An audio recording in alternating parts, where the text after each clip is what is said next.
Sergio Perez's place at Red Bull is under serious threat, with the team willing to do almost anything to replace him for the 2024 season. He's made his demands, and now it's a matter of whether the team wants to meet them or not. As that is happening though, Red Bull's other drivers are lining up to try and take what will soon be an empty seat. The intense battle between Yuki Tsunoda and Lawson has continued during the winter test in Abu Dhabi, and I'll bring you everything they have to say later in the video, so don't go anywhere. But before that, let's start with Sergio Perez and his place at Red Bull. As it stands, Checo has a contract with the Red Bull team until the end of 2026. That contract was announced after the Monaco Grand Prix, where Perez failed to finish 2 corners, though that wasn't entirely his fault, as Kevin Magnussen went for a gap that wasn't really there, ending his race, Checo's and Hülkenberg's. The idea behind the contract was to try and take some of the pressure off of Perez and allow him to just perform instead of worrying about his contract situation. Checo was already 5th in the Drivers' Championship at that point and 62 points behind his teammate, but in 6 of the 8 races that had happened at that point, Checo had done well. The Mexican driver looked to be on for a decent season after scoring 85 points in the first 5 races, but followed that with just 67 points in the remaining 19 races. A haul which cost Red Bull the Constructors' Championship and tens of millions of dollars in prize money. Over the last 8 races, while Red Bull still had a chance of holding off McLaren and Ferrari, Checo crumbled, bringing in just 0.87 points per race. That early contract extension has backfired, and now Checo is going to make Red Bull bleed to get him out of his contract. Speaking after his early retirement at the season-ending Abu Dhabi Grand Prix, having been hit by Valtteri Bottas, Perez conceded his future is up in the air, but was very insistent that he still had a contract for next year. Well, at the moment, I don't know. I just know I've got a contract to race next year. Unless something changes in the coming days, that's going to be the situation for next year, he said. I think at the moment, all I can say is I've got a contract that I signed up in the middle of the year to race for the team for the next 3 years. So we'll see what happens and how the conversation goes in the coming days. Like I say, we're going to be talking in a couple of days. We'll discuss what is the situation for both parties and see if we're able to reach an agreement. Like I say, I've got a contract for next year. With Checo very insistent that he has a contract and that he isn't going to leave Red Bull by choice, the team are going to have to pay big to get him out early. The Mexican's paycheck is thought to be around $25 million a year, so Red Bull could be forced to pay up to $50 million to pay him off for his full 2 years. F1 teams do work with ludicrous amounts of money, but spending $50 million to have someone not drive for you would be an insane way to spend money.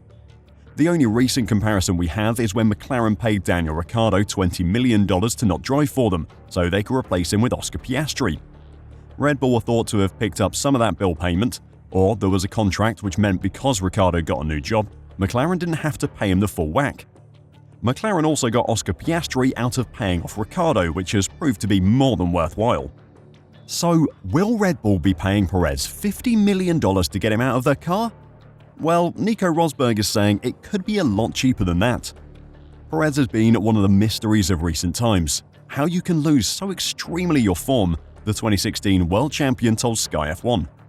He's just so far back, like he struggles to get within 6 or 7 tenths of max, which is huge in F1.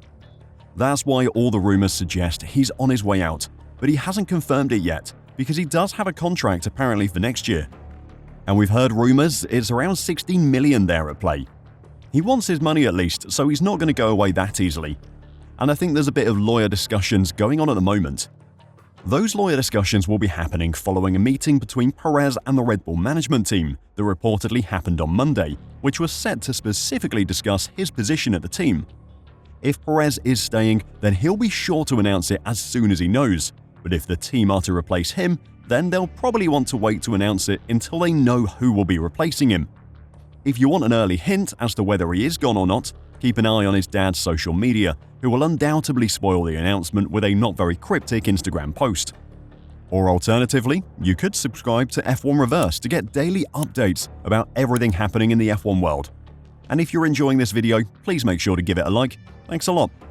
Whatever happens, that new contract was clearly a big mistake by Red Bull and Christian Horner, who was behind the decision.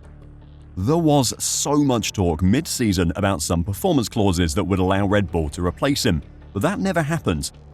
Considering how badly he's performed this season, if such clauses did exist, then we have to assume that Red Bull would activate them over the winter and remove him at no cost to themselves. It seems unlikely then that such performance clauses exist, which again is a massive mistake by Red Bull. That lack of a performance clause is going to cost Red Bull big time, potentially to the tune of $50 million. While Red Bull have been having these meetings to discuss Perez's future, his potential replacements have been impressive in the postseason test. Yuki Tsunoda was given his long-awaited first taste of life at the Red Bull wheel during the postseason test in Abu Dhabi. Despite being a Red Bull driver since 2021, Tsunoda had previously never driven the first team's car, save for a Goodwood appearance, but was given a chance to do so in the final session of the season. Yuki has never appeared to be favoured by Red Bull, but the reason for that is anyone's guess. He's performed well this season, has cut out the explosiveness in his personality, which led to rash decisions on track, and has dominated Liam Lawson. Yuki's qualified better than Lawson in all 6 of the Grand Prix the two raced in together. Lawson did qualify better in both sprints though.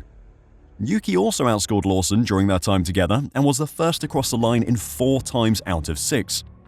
Having driven 127 laps during his test on Tuesday, Yuki took the time to make sure the world knew that he was happy and comfortable in the Red Bull car. I feel like the car suits my driving style and I haven't struggled much at all to adapt. Even on the long runs, I've been able to run consistently today and was able to feel the limitations of the car, which if you don't have confidence in the car, you're unable to test.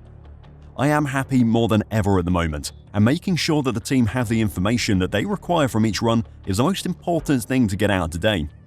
Tsunoda was not the only Red Bull Academy graduate to be on track on Tuesday, with Isaac Hajar, Ayumu Iwasa, and Liam Lawson also testing. Hajar is a potential option for VCARB if Red Bull do promote either Lawson or Tsunoda, but he failed to impress during his FP1 run at Silverstone this season as he struggled to get comfortable with the car. He was in the running for the F2 title until the final race of the season, but stalled on the start line and finished the final race a lap down on Gabriel Bortoleto, who finished second. Bortoleto went on to win the title and will drive for Sauber next season. Yuki's assumed rival for the Red Bull seat, Liam Lawson, doesn't actually have a contract for next season in Formula 1. Red Bull only gave him the VCARB seat for the remainder of 2024, and when he was asked during the postseason test if it's going to be white or navy blue next season, Liam said, "I hope it's going to be a seat, that's all I care about right now." Whether it is Tsunoda or Lawson, and whether it's $16 million or $50 million for Perez, it feels like change is coming. But which way do you think it's going to go? Let me know your thoughts in the comments down below, and until next time, drive safe and bye for now.